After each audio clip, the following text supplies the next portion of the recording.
Señoras y señores, sean bienvenidos a nuestras instalaciones. Para el normal desarrollo de este evento, solicitamos silenciar sus teléfonos celulares. Ante el caso poco probable que ocurra una emergencia, le invitamos a seguir las siguientes recomendaciones de seguridad. Ante todo, recuerde mantener la calma. Evite obstruir con sus pertenencias las vías de tránsito peatonales.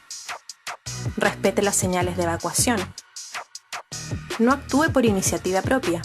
Siga las instrucciones indicadas por los guías de evacuación presentes en el lugar. En caso de evacuar, camine hacia la salida de emergencia y diríjase a la zona de seguridad. Las vías de evacuación del auditorio son 3 y están ubicadas 2 a la entrada del auditorio y 1 en la parte posterior. La zona segura es el frontis del edificio, junto al estacionamiento, y en la parte posterior, a un costado del CADI UMAC. No regrese a su asiento hasta que reciba indicaciones expresas del personal encargado. El edificio cuenta con equipamiento para emergencias, como detectores de humo, pulsadores de alarma de incendio, rociadores automáticos, extintores y gabinetes de red húmeda y letreros LED de salida de emergencia. La Universidad de Magallanes le desea a cada uno de ustedes una visita grata y segura.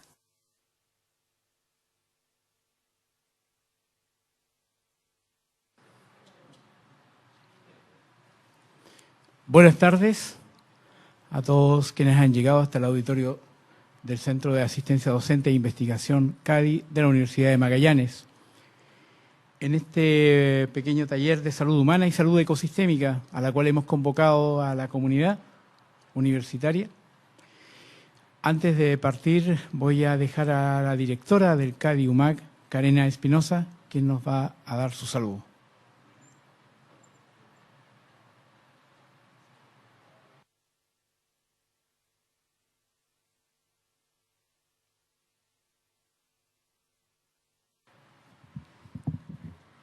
Estimados, les doy la bienvenida al Centro Asistencial Docente e Investigación de la Universidad de Magallanes y ser partícipe de estas iniciativas que permiten el desarrollo de la investigación colaborativa entre los diversos investigadores asociados primero al Centro Internacional Cabo de Hornos para los estudios del cambio global y la conservación biocultural y los investigadores de nuestro centro CADI, en sus laboratorios de investigación como el Laboratorio de Medicina Molecular, el Centro de Excelencia Biomedicina y el Módulo Asistencial Docente. Ambos centros y proyectos son parte de la Universidad de Magallanes y desde sus direcciones nos encontramos trabajando en su consolidación y en la ampliación de redes de colaboración. El seminario de hoy permitirá además generar y ampliar las instancias de colaboración pública dentro de la red asistencial de Magallanes y Antártica chilena, del cual nuestro centro es parte como centro asistencial docente, y además de la colaboración con diversas instituciones de educación superior del país. Los invito a participar y disfrutar de este seminario, donde se abordarán distintos ámbitos de epidemiología, marea roja, salud mental, educación, salud pública y filosofía. Y los convoco a considerar, en representación de la dirección del CADI UMAC, a ver este centro como un espacio que permita la generación de nuevas instancias de desarrollo de ciencia regional con proyección y vinculación nacional e internacional. Muchas gracias.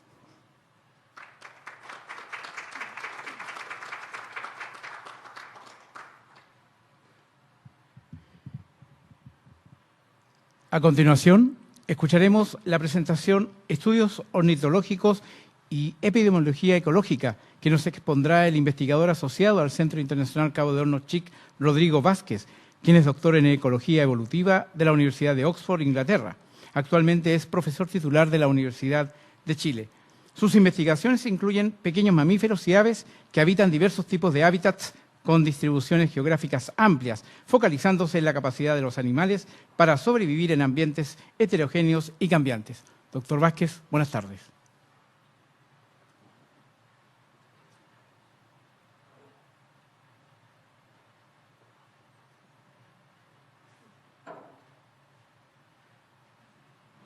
Muchas gracias. Buenas tardes.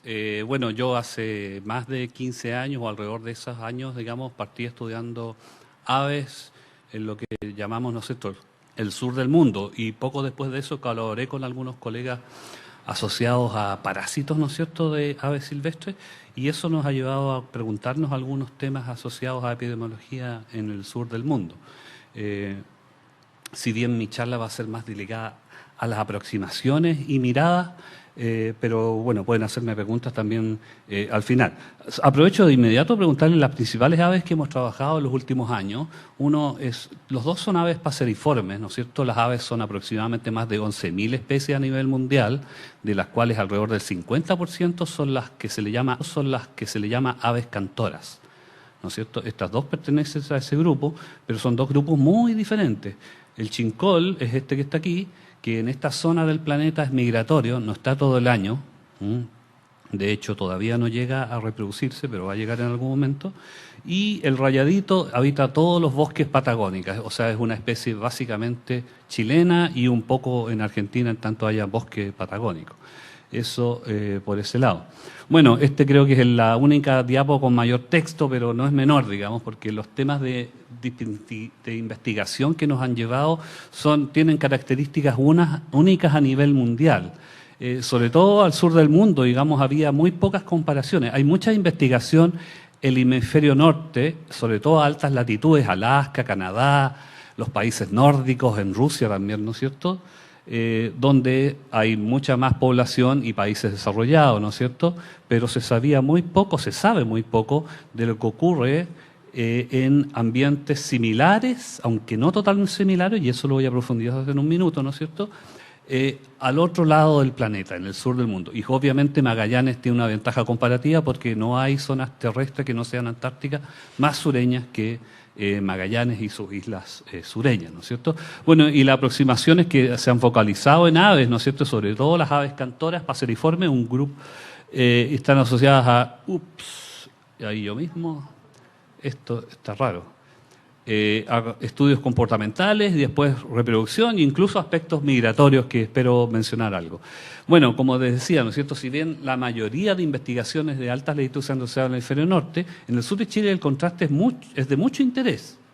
¿Por qué? Porque la influencia del océano, porque la masa continental es mucho menor que en el hemisferio norte, hace que los cambios en temperatura no sean tan drásticos como son en el hemisferio norte. O sea, la misma latitud en el hemisferio norte, si estás alejado de los océanos, tienes temperaturas de menos 40, menos 50 grados bajo cero, cosa que nunca ocurre en el sur del mundo. Por lo tanto, pasa a ser mucho más relevante un cambio el cambio que ocurre a todas las altas latitudes, que son los cambios de fotoperíodo, o sea, cómo se alargan los días en el verano y cómo se alargan las noches en invierno. Eso mismo ha hecho que, por ejemplo, que algunas aves, como el chincol, sea migratorio a esta latitud, no vive todo el año acá, ¿no es cierto? Entonces eso es muy interesante a nivel mundial.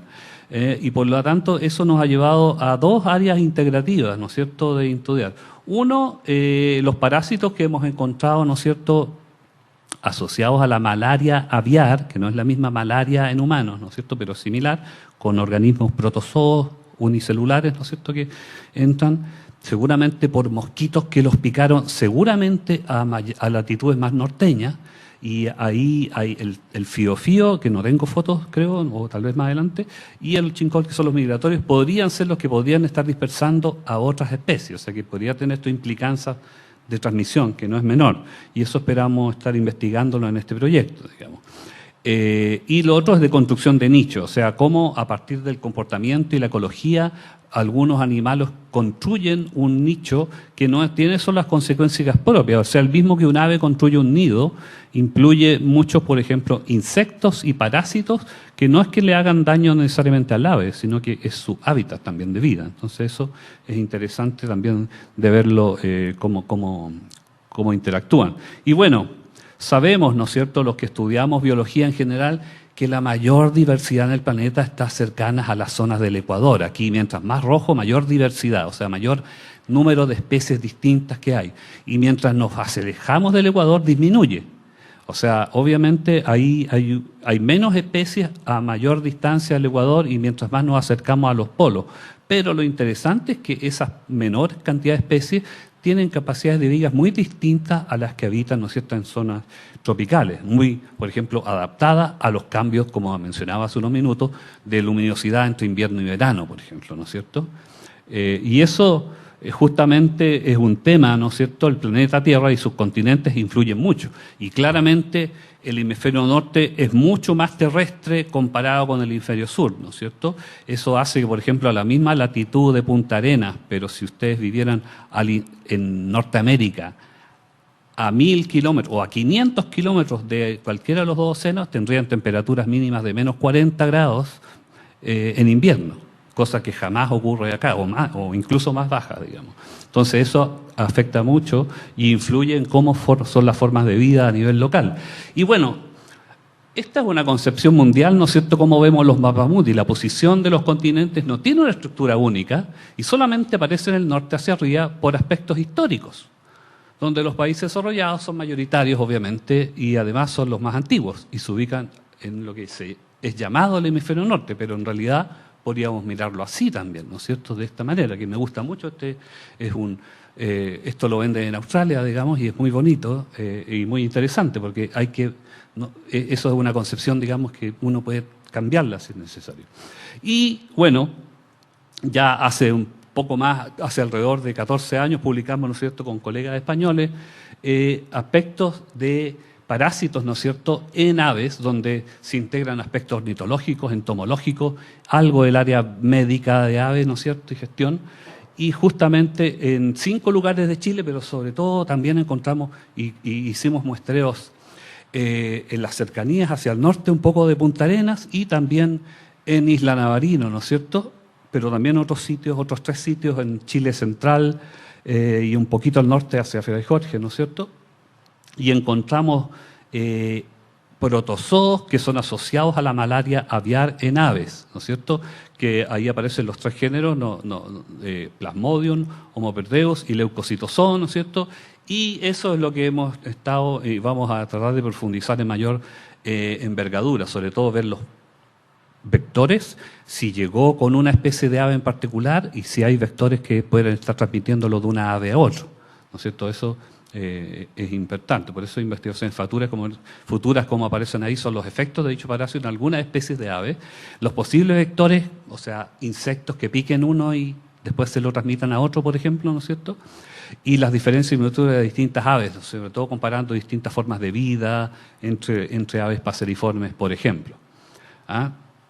Y hablando de, sobre todo, aspectos de reproducción y sobrevivencia, ¿no es cierto?, evaluando aspectos reproductivos, conductuales y también hormonales, ¿no es cierto? Un ejemplo, por ejemplo, que ya hemos sabido que va a facilitar mayores investigaciones.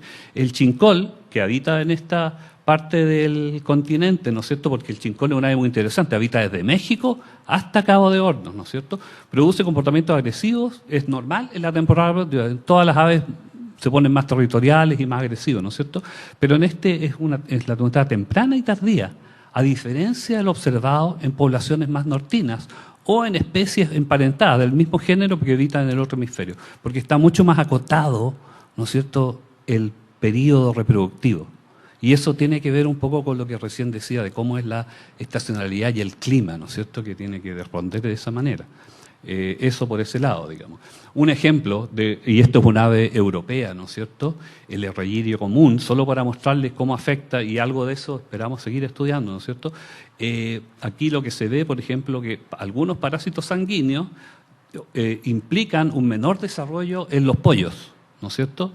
Y eso disminuye el desarrollo con menor éxito de desarrollo de los polluelos, y ahí se ve, por ejemplo, que el éxito de que los polluelos sean exitosos, digamos, disminuye significativamente en por ejemplo, nidos que están con parásitos locales, ¿no es cierto?, en comparación con aquellos que fueron medicados y que están sin parásitos, sin ectoparásitos como los que hablábamos. Y en relación al chincol, digamos, que no voy a entrar aquí, solo es una frase porque es un ave que tiene una distribución tan grande, y con esa próxima termino, digamos, tiene una distribución tan grande que habita desde el sur de México, aunque aquí aparece más parchocho, no habita en las zonas hiperhúmedas, si se fijan, habita y en lugares con mucha vegetación tampoco, habita en lugares semiabiertos o bien abiertos o casi desérticos, semidesérticos, ¿no es cierto? Y por eso que es una gran área de Sudamérica. Y también lo interesante que en los últimos años, y eso lo estamos ahora escribiendo un trabajo, digamos, el más sureño, que habitas al menos en la región sur de Magallanes, no sabemos en qué parte está el límite, es migratorio. Y puede, por lo tanto, ser un vector de parásitos de zonas más cálidas. Sabemos que viaja alrededor de esa zona, o sea, centro interior de Argentina, pero bastante variable en esta zona, o sea, ocupa un área más o menos grande ahí, pero eso requiere también mayores estudios futuros. Y solo para terminar, no voy a mencionarlos todos, ahí están algunos de los temas de investigación presentes y del futuro cercano, ¿no es cierto? Bueno, vamos a seguir las capturas y el alineamiento porque eso es lo que nos ha permitido tener la información actual que tenemos, pero va a haber una aplicación más sistemática al estudio de la malaria aviar en el chincol y otras especies que pueden haber sido transmitidas, ¿no es cierto? Y además otros parásitos en aves. Vamos a seguir estudiando aspectos reproductivos, ¿no es cierto?, en esa mirada. Lo de construcción de nicho que mencioné va a seguir creciendo, digamos, y bueno, tal vez patrones de reproducción a nivel poblacional y la influencia del clima, sobre todo cambio climático. Hay datos de más de 20 años y que, por ejemplo, en el chincol se ha visto un cambio en las fechas de llegada y salida, como es migratorio, que parece estar asociado a los cambios de temperatura. Pero bueno, termino ahí y no sé si tienen preguntas. Muchas gracias.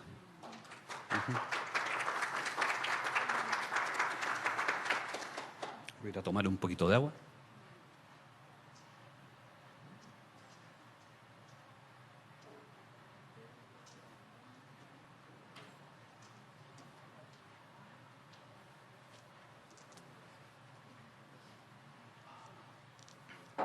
Muchas gracias, Rodrigo Vázquez. ¿Qué sabemos de la epidemiología humana y ecológica?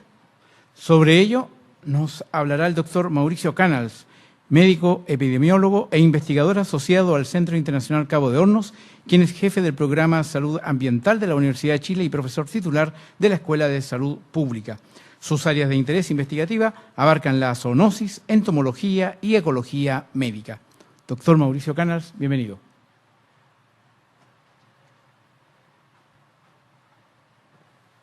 Ok, muchas gracias por la invitación a la Universidad de Magallanes. Yo soy investigador asociado del Centro de Investigación Cabo de Hornos y mi misión es integrar en un solo concepto, el que denominamos una salud, la relación entre el medio ambiente, la salud animal y la salud ambiental.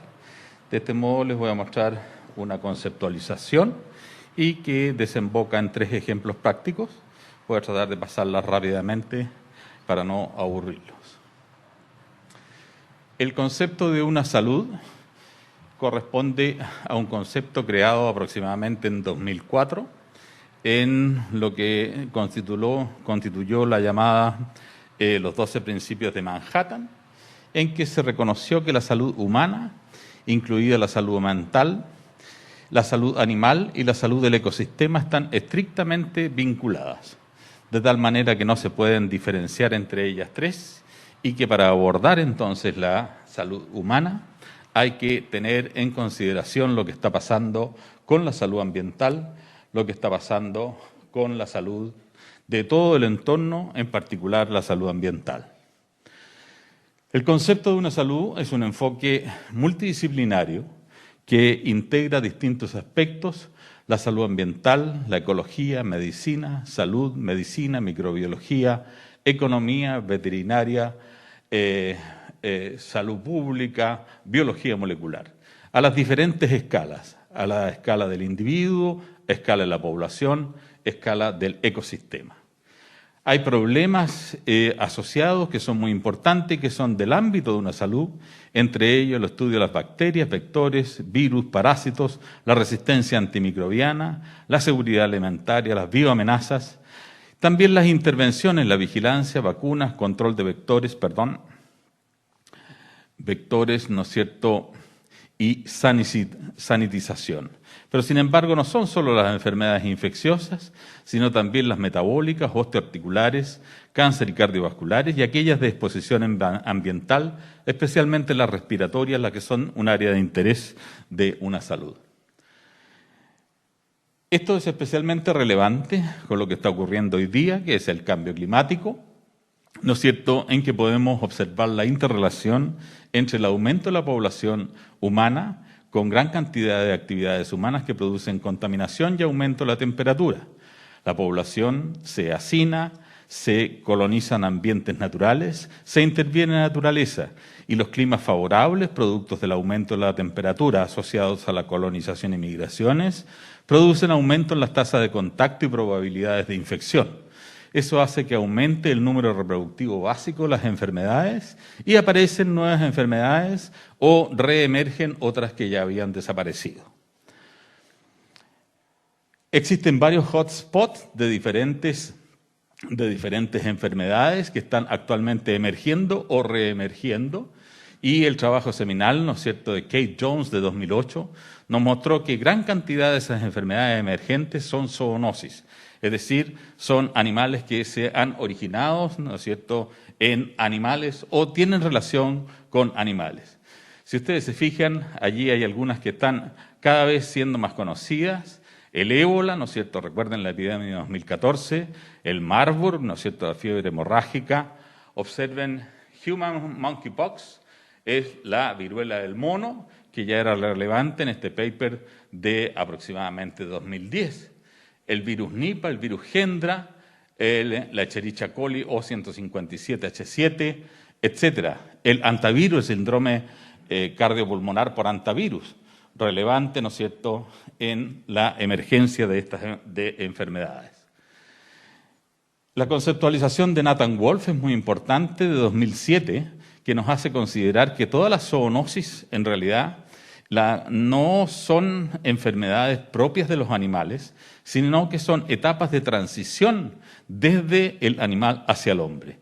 Y así, en vez de considerar solo zoonosis, que serían las enfermedades enzoóticas, o antroponosis, que serían las enfermedades que se transmiten solamente entre el hombre, existen distintas etapas en la transferencia desde la población animal hacia el hombre. Así tendríamos enfermedades que estarían en etapa 1, que solo están en los animales, aquellas que están en etapa 2, como la rabia, que solo ocasionalmente se transmiten de animales al hombre, aquellas que están en etapa 3, que pueden producir cadenas cortas de transmisión de la enfermedad en el hombre. Fíjense, en esa época de ese paper, el ébola era etapa 3, sin embargo, desde la epidemia 2014 es etapa 4. Aquellas que tienen cadenas largas de transmisión y finalmente aquellas que terminan perdiendo su relación con la población animal, como son, por ejemplo, la influenza, que es una zoonosis de origen aviar y que hoy día está prácticamente en el hombre. Un concepto importante es el concepto de Lloyd Smith, que logra establecer cuáles son los principios importantes para que un patógeno salte de la población animal a la población humana. Y esos son 3. La prevalencia en el reservorio, el contacto entre los humanos y los animales y la probabilidad de infección, que generalmente tiene que ver con el estado inmunológico de la población humana. Así, si se vencen estos 3 factores, ¿no es cierto?, clave, va a ocurrir una transferencia desde los animales hacia el hombre en un fenómeno que denominamos el spillover, ¿no es cierto?, o desbordamiento o derrame. Si ese spillover solo provoca cadenas de cadena corta de transmisión, el número reproductivo básico es menor que 1 y la enfermedad no persiste en la población humana. Pero si hay cadenas largas de transmisión, el R0 es mayor que 1 y entonces tenemos cadenas largas de transmisión y lo hemos visto muy bien, ¿no es cierto?, lo que ha pasado con el COVID en el último tiempo.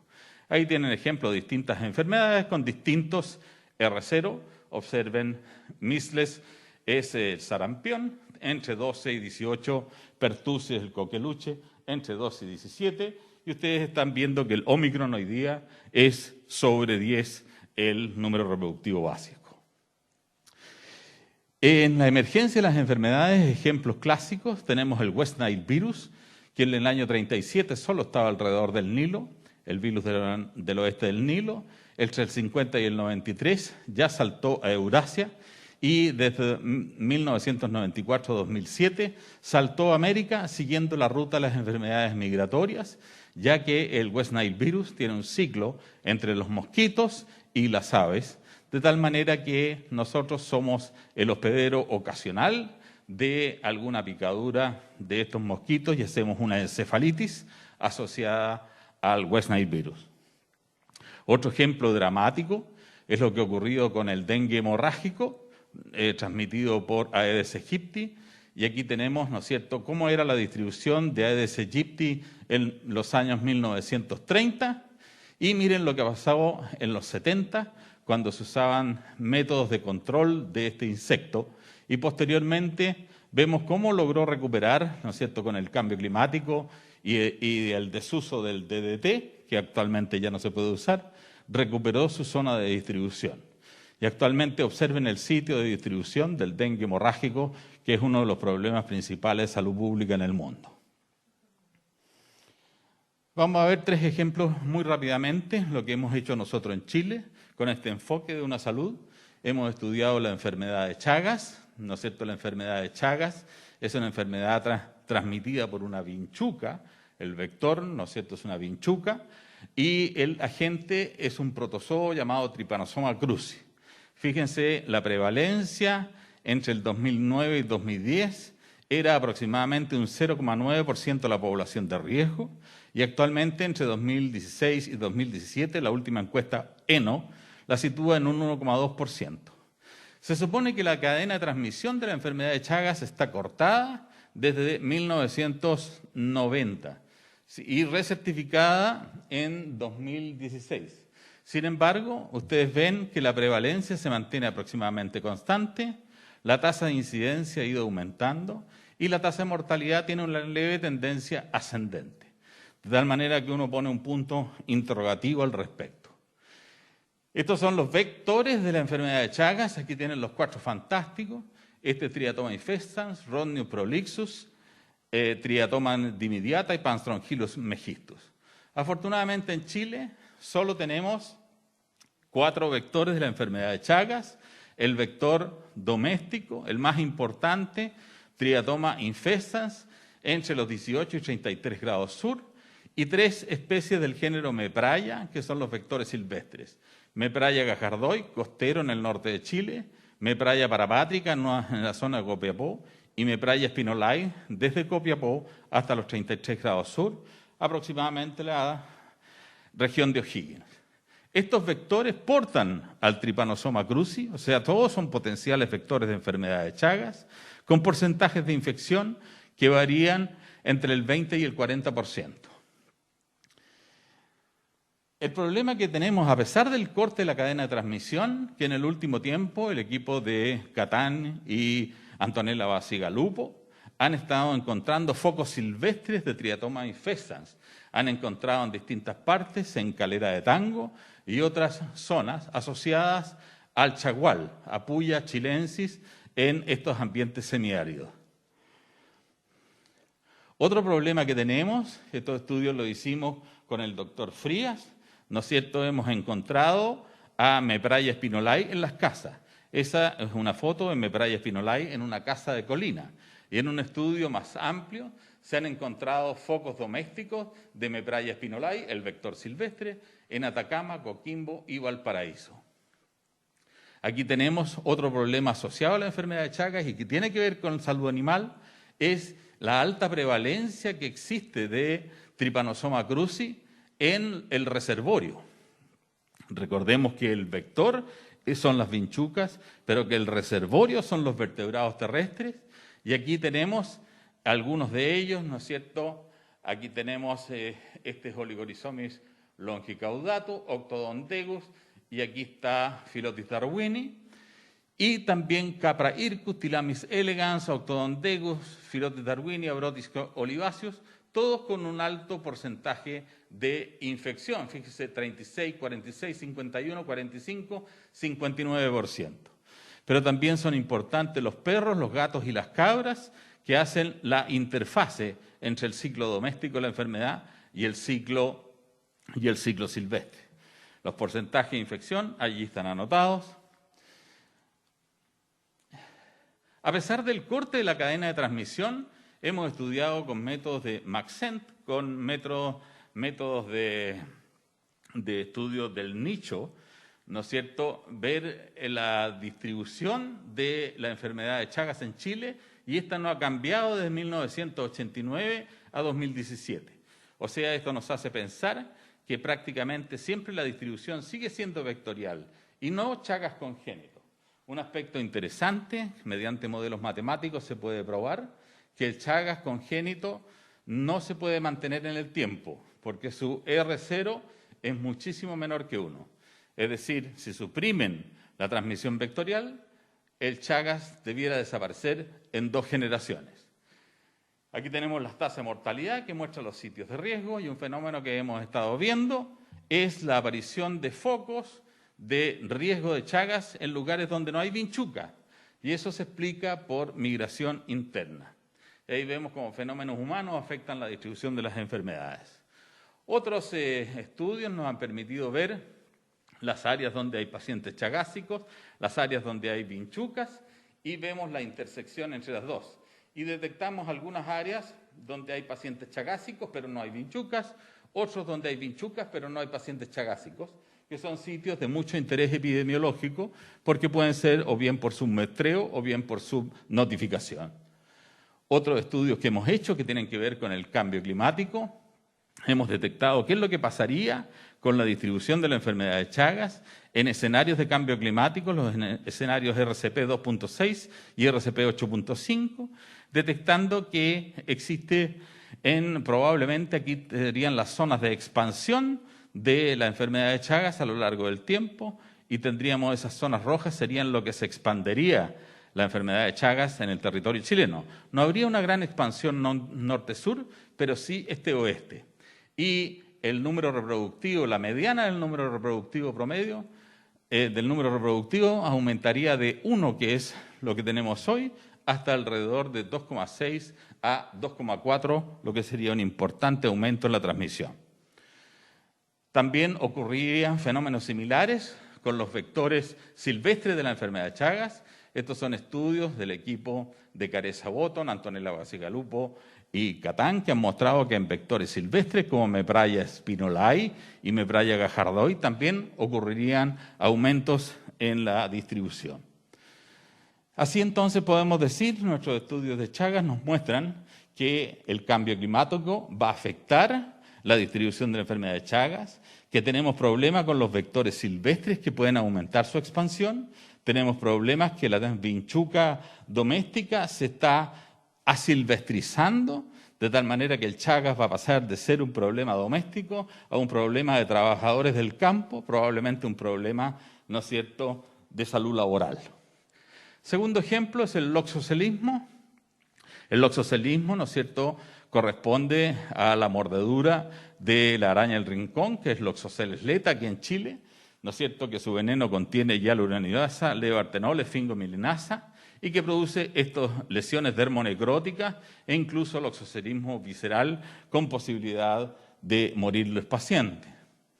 Hemos hecho estudios del nicho de Triatoma infestans y hemos estudiado la relación con su posible control biológico, que es la araña tigre, que es Citodes globula. Entonces, los estudios de sobreposición del nicho, aquí tenemos la distribución de Citodes globula con modelación de nicho, aquí tenemos la distribución de Loxoceles leta, y aquí vemos la sobreposición de ambas distribuciones. Y eso nos muestra que en realidad Citodes globula solo puede interactuar con Loxoceles leta en la zona central de Chile, pero la zona norte evidentemente no. Otra cosa interesante que hemos estudiado, como dice Rossi, hay que estudiar los hábitos y los cohabitantes. Aquí estudiamos los hábitos y hicimos pelear estas arañas y vimos que la posibilidad de encuentros agresivos es de 0.6, la probabilidad de que gane Citodes globula es de 0.7 y por lo tanto la probabilidad de muerte de Loxoceles beta es 6 por 7 de un 42% solamente. Es decir, no siempre sale vencedora Citodes globula en una pelea con Loxoceles leta. Esto tiene consecuencias poblacionales. Hicimos crecer cohortes de Loxosceles leta con Cytodes globula y vemos que cuando crecen solas, las arañas del rincón sobreviven más, pero cuando están presentes con Cytodes globula, fallecen más rápidamente. Esa foto es un acierto. Ustedes ven a Cytodes globula depredando una cría de Loxosceles leta. El efecto poblacional lo hemos calculado en alrededor de un 20%. Estos estudios nos han permitido decir entonces que la presencia del posible control biológico afectan en un 20% la población de Cytodes de Loxosceles leta. Finalmente, quiero terminar con un ejemplo que hemos estado estudiando en el último tiempo desde la perspectiva epidemiológica, porque yo creo que es un ejemplo brillante de lo que sucede con la emergencia de enfermedades y con nuestra incapacidad de estar mirando lo que sucede en el medio ambiente para prevenir fenómenos que van a ocurrir en nuestra población. Fíjense, ya en julio de 2006, los trabajos de Kalicher y colaboradores mostraban que aproximadamente se habían aislado especies de virus potencialmente patógenos en murciélagos en 80 especies y se habían detectado entre 60 y 70 virus potencialmente patógenos. Para muestra, ¿no es cierto?, aquí tenemos el ejemplo del virus Nipah, que se aisló de murciélagos frugívoros y que provocó una epidemia con gran cantidad de muertos, ¿no es cierto?, y se asoció a los murciélagos que estaban perchando alrededor de un criadero de chanchos. Aquí tenemos otro ejemplo. El ébola se ha detectado en Ipsinatus monstruoso, el murciélago martillo, Epomorph franketis, Myonicteris torquata, en Eilodon helbum, Epomorpho gambianus, Micropterus pusillus, Rosetus egyptiacus y Rosetus leschnautli. Este es muy importante porque, fíjense ustedes, todos los demás son macroquirópteros, son murciélagos frugívoros. Sin embargo, este es un murciélago insectívoro y se asoció al caso cero de la última epidemia de ébola 2014. El Mops condylurus es un molócido, es pariente cercano a nuestro conocido Tadaria brasiliensis, que es el murciélago de las casas. Entonces hay que estar monitoreando el ambiente por la posibilidad de lo que pueda suceder con el ébola. Más ejemplos son los beta coronavirus, el SARS-CoV, que provocó una epidemia entre 2002 y 2004 en Cantón, China, y el MERS-CoV en 2012 en Arabia Saudita. Fíjese, el SARS-CoV originado en murciélagos, Rhinolophus sp, con el ciclo de mantención en vertebrados, las civetas, y el MERS-CoV asociado a murciélagos frugívoros, Tylonicteris pachipus, Pipistrellus abramus, y otros vertebrados del reservorio, los camélidos. Y finalmente en diciembre, ¿no es cierto?, 2019, se detectó en Wuhan y se pudo seguir, ¿no es cierto?, hacia el mercado de Huanan, la emergencia de esta nueva pandemia, ¿no es cierto? Este es el mercado donde se siguió los primeros casos y se detectó que era un SARS-CoV, un beta coronavirus, y que tenía una afinidad del 79% con SARS-CoV-1.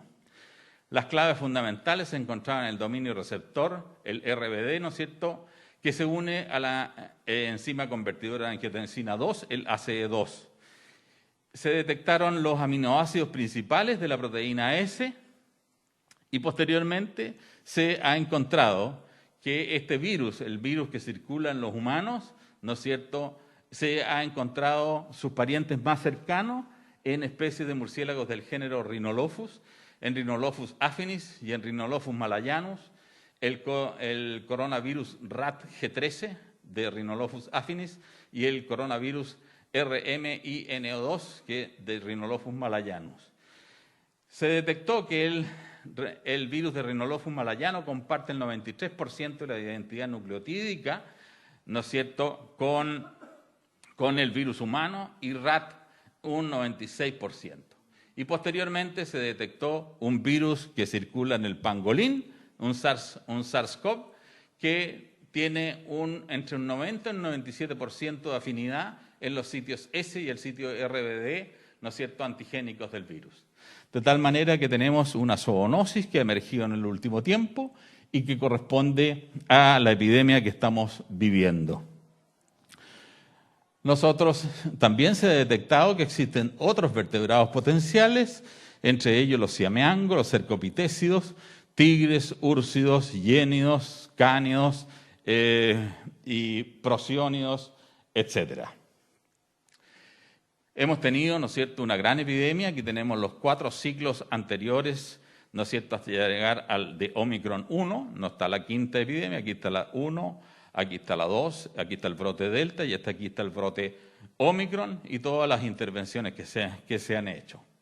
Aquí tenemos la evolución viral que se ha visto este es del equipo de la doctora Marcela Ferrés, en que vemos que la variante dominante durante todo 2021 fue la variante Gamma y que posteriormente, en diciembre del 21, dominó la variante Delta y desde enero en adelante la variante Omicron.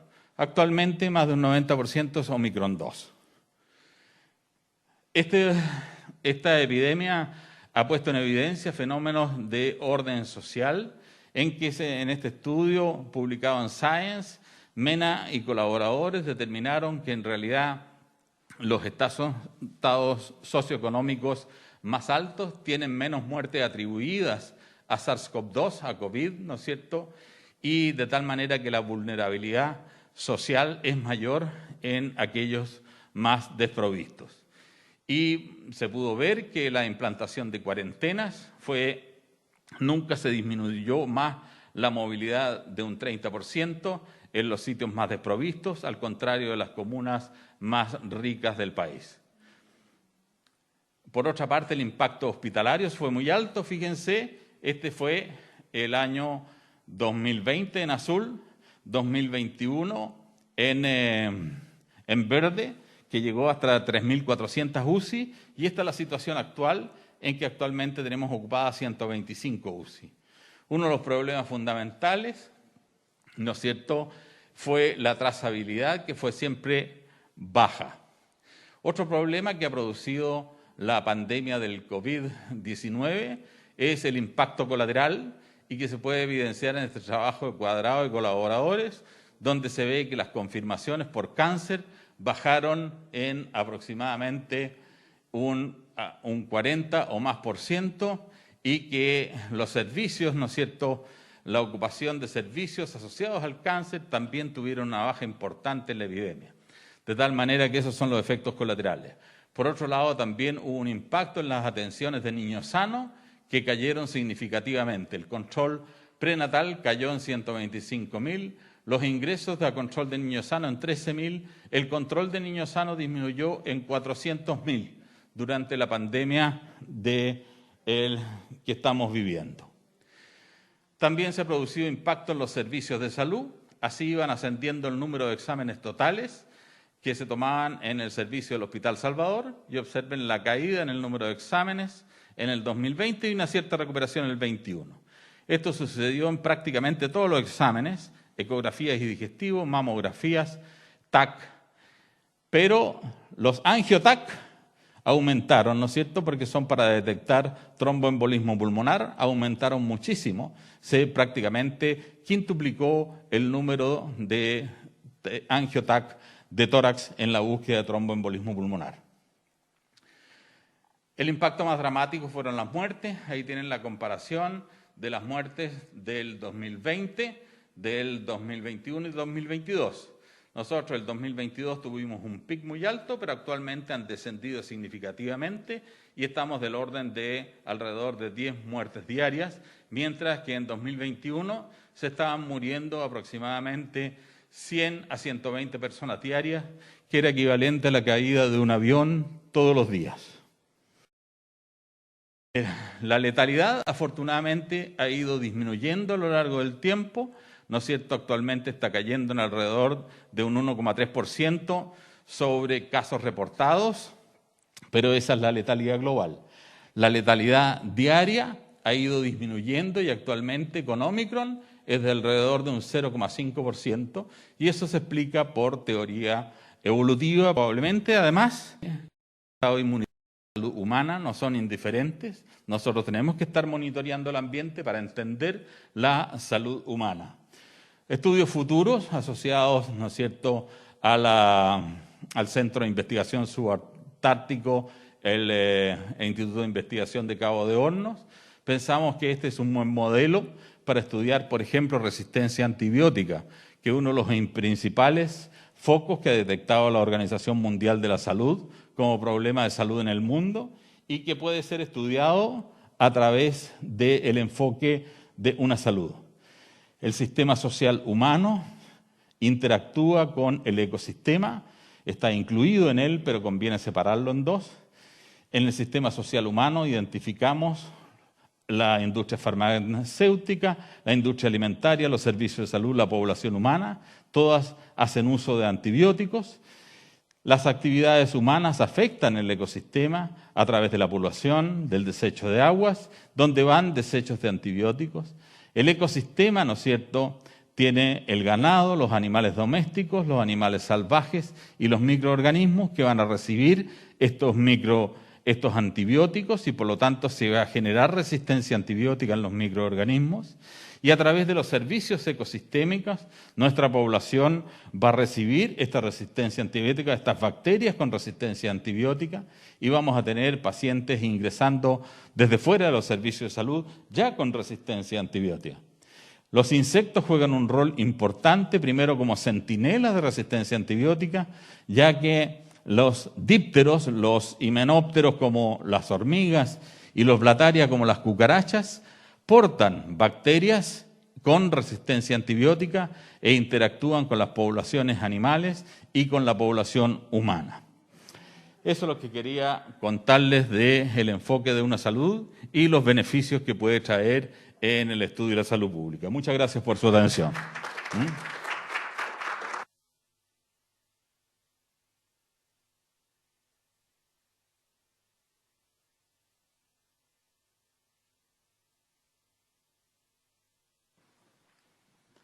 Agradecemos al doctor Mauricio Canals por su exposición.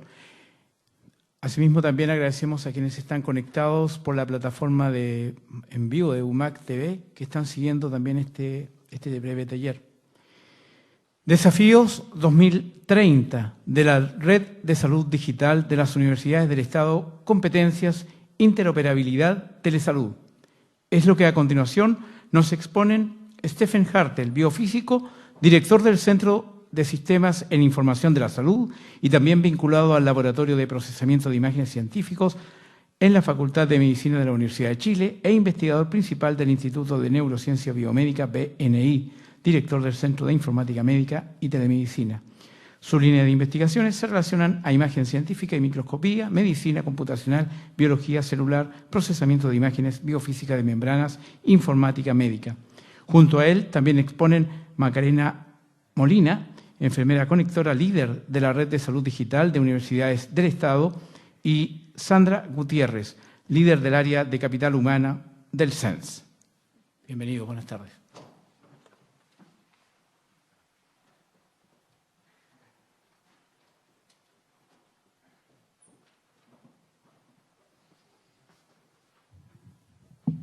Ya, muchísimas gracias por la oportunidad y por tenerme acá.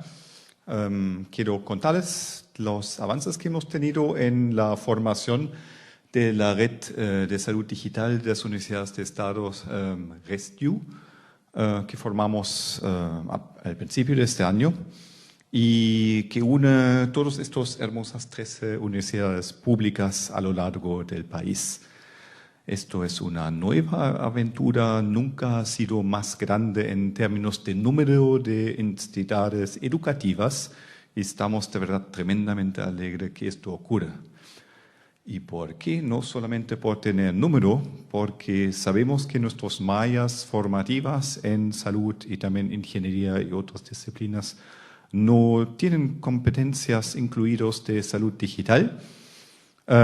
Y voy a colgarme al tema anterior también de COVID, obviamente, que ha convertido la salud digital en diferentes red y Macarena Molina, estoy muy feliz que nos acompaña también, que es nuestra primera conectora líder de la red y va a contar como conectora líder ahora cómo va a armar la red con firmeza y elocuencia. Antes de empezar con la red, quiero mostrar esto porque la semana pasada ha sido bien emocionante para nosotros porque logramos abrir las puertas en Chile por primera vez a 9 países de la región. ¿No? Y también escuchamos recién que el tema de salud hoy en día no es un tema de un país. La salud hoy en día no es un tema de un país, está más que claro, es regional, es mundial.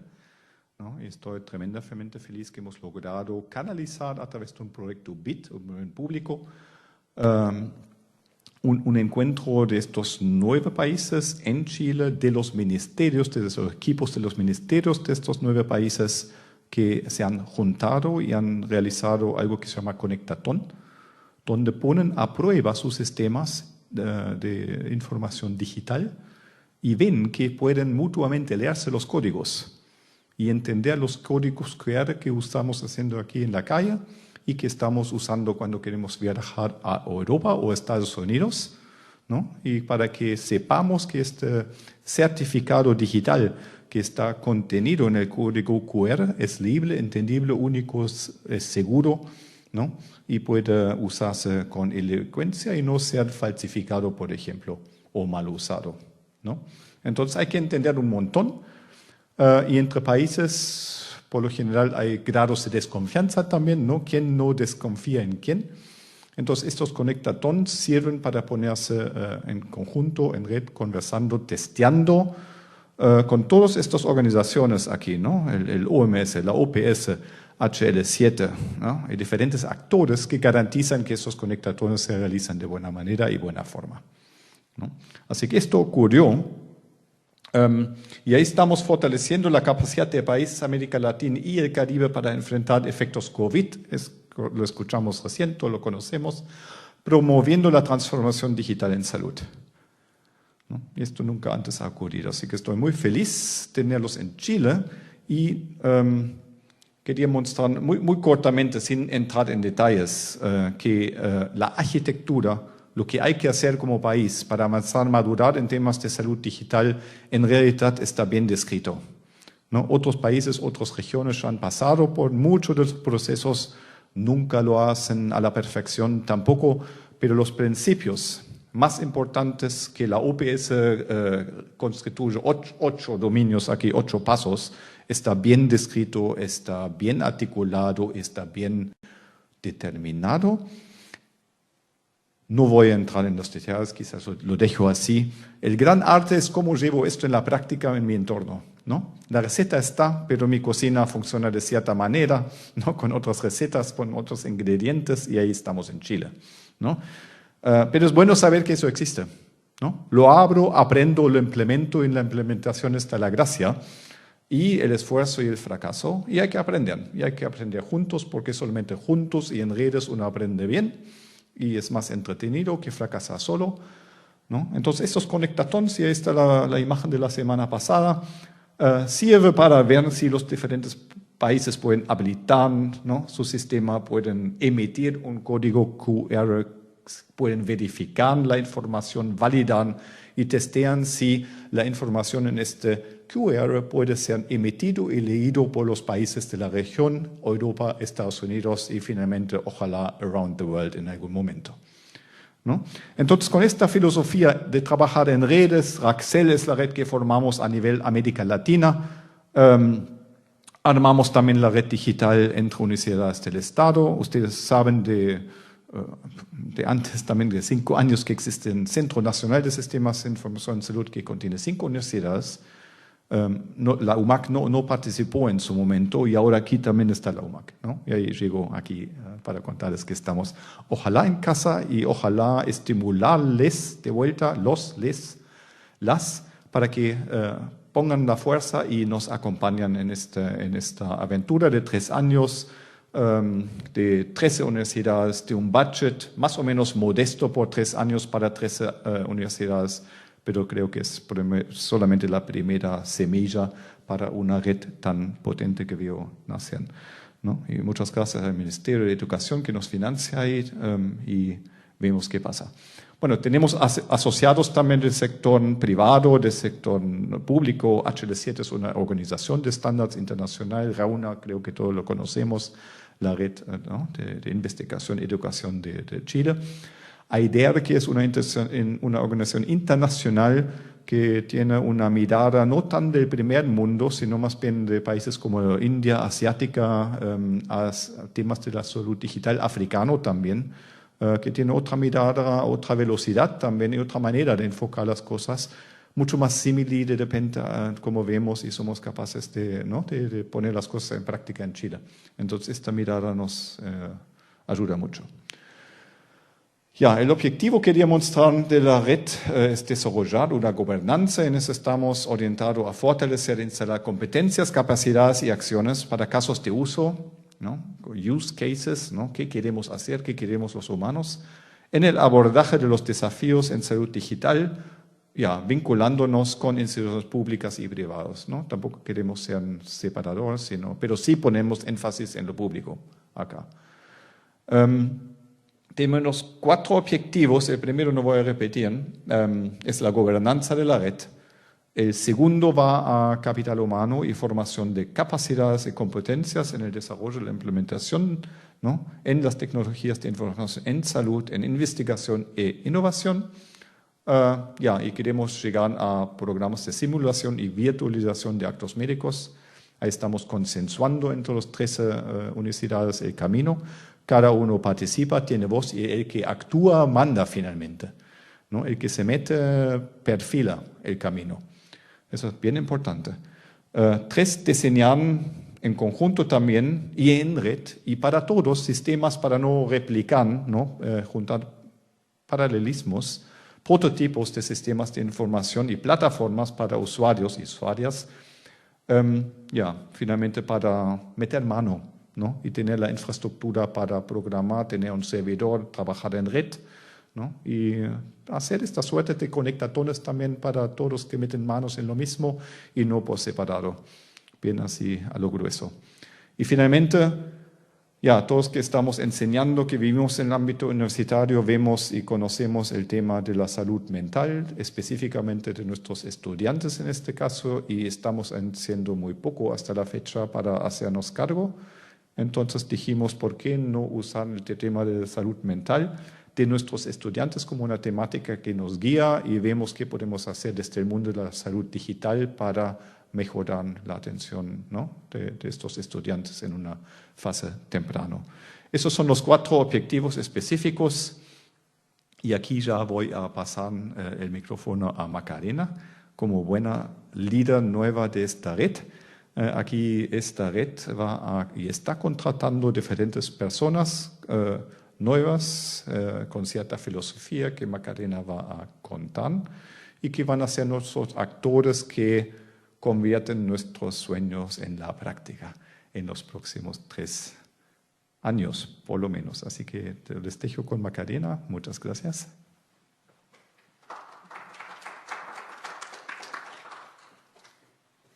Gracias, Stephen. Entonces, como él mencionó, yo soy conectora líder de esta red donde estamos juntando un equipo de trabajo. No ha sido fácil, ya que el área de salud digital es un área de alta especialización. Sin embargo, falta el capital humano. Para eso estamos acá, para formar las competencias desde el pregrado y poder desde las universidades introducir las capacidades y las competencias que se requieren para trabajar en este ámbito. Tenemos ya nuestro conector de procesos para levantar todos los procesos que requieren los sistemas informáticos, análisis de datos. El conector a salud a distancia todavía lo estamos buscando, así que si alguien conoce o tiene algún contacto de alguna persona que conozca sobre telemedicina, estamos buscando todavía ese puesto. Y conector de salud mental, que como dijo Stephen, es un tema muy relevante, sobre todo para nuestros estudiantes después de la pandemia. Quiero aterrizar un poco los objetivos que planteó Stephen con respecto a la red y partir de atrás para adelante con nuestro objetivo 4 donde hemos reunido mesas de trabajo de las 13 universidades y comentarles que en la mesa de salud mental la Universidad de Magallanes ha tenido una intensa participación desde el servicio médico con el Departamento de Psicología y actualmente están preocupados de caracterizar el estado de salud mental de los estudiantes a través de distintos instrumentos y se han formado grupos focales donde hemos podido levantar información de los estudiantes, conocer su opinión, así que también los invito a participar si es que han escuchado sobre participar en estos focus group, de qué manera nosotros como Red de Salud Digital podemos apoyarlos en la prevención y promoción de salud mental.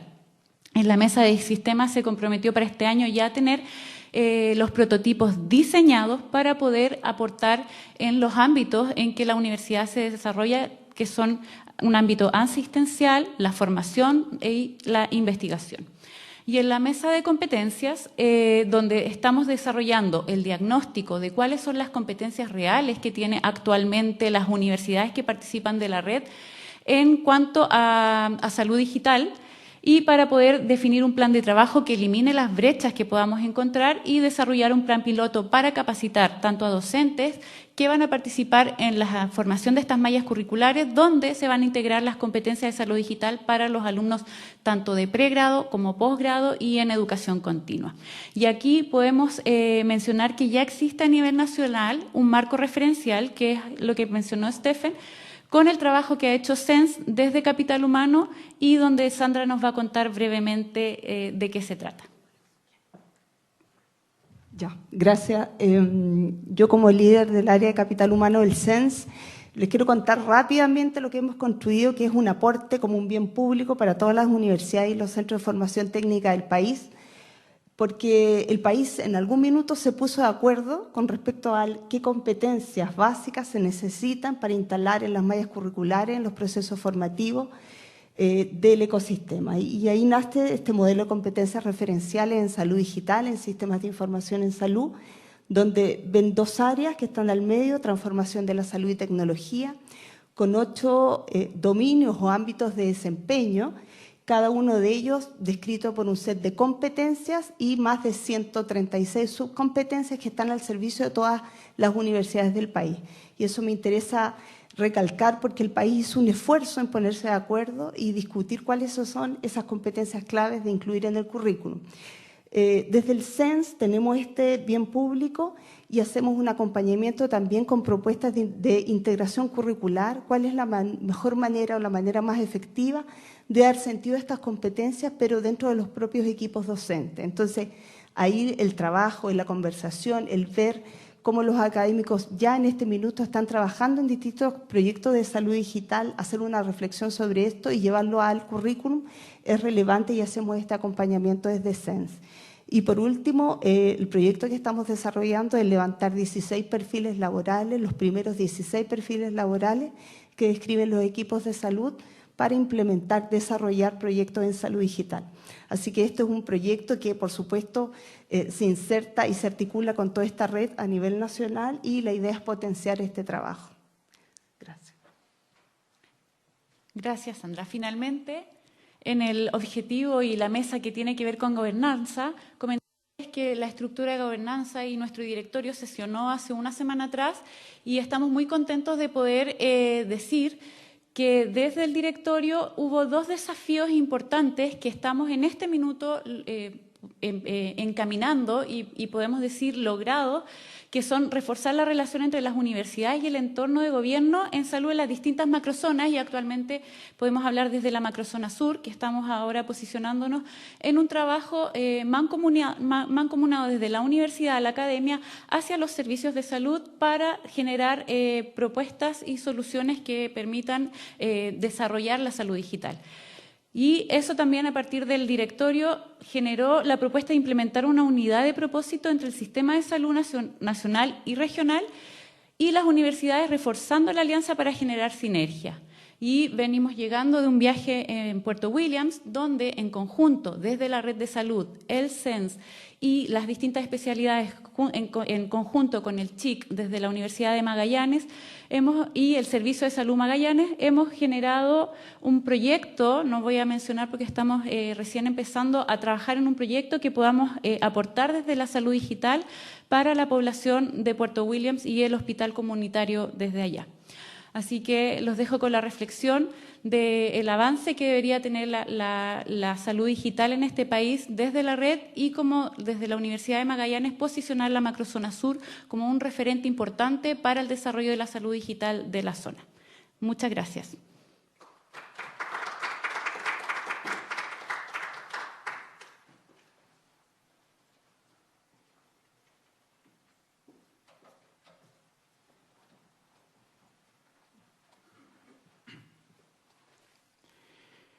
Muchas gracias a todos los que han asistido aquí y también a quienes nos han seguido la transmisión en vivo a través de UMAC Televisión. De esta forma, el Centro Internacional Cabo de Hornos, la Universidad de Magallanes y entidades asociadas agradecen por el desarrollo de este taller Salud Humana y Salud Ecosistémica y también el futuro de la salud digital. A todos, muy buenas tardes.